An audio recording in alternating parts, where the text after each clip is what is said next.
Со символичен протестен марш по Битолски Широксокак, независниот полициски синдикат го изрази својот револт поради заканите по живот упатени кон полициските службеници за време на протестите во Битола од поединци, на кои им беа одземени возилата што ги управувале без возачка дозвола.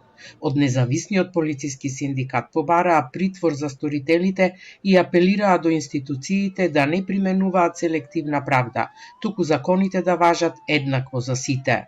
Треба апсолутно сериозно да ги свати државата, затоа што секоја закана и секој напад врз полициски службеник мора единствено да се гледа како напад врз државата. Сметаме дека ако оваа појава, девијантна појава, сега поминеме така кроз неа, таа утре би се повторила и на други работници, и на суди, и на обвинители, и на новинари, и дека мора да има многу посериозни и поригорозни казни. Посочија дека протестниот марш е израз на професионална загриженост и дека нема етничка позадина.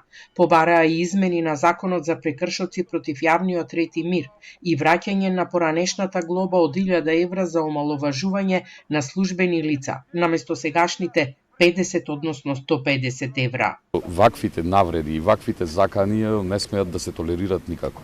Казните мора да се зголемат, да бидат построги и парично, а и со затворски казни, кога би сакале да имаме правна држава.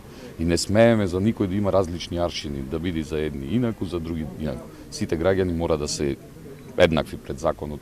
Не бараме привилегии, бараме заштита, за да можеме да ве заштитиме вас како граѓани.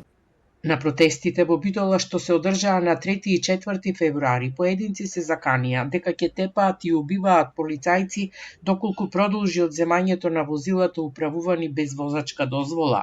Тие ги блокираа патиштата во неколку градови низ државата и палеа гуми и отпад.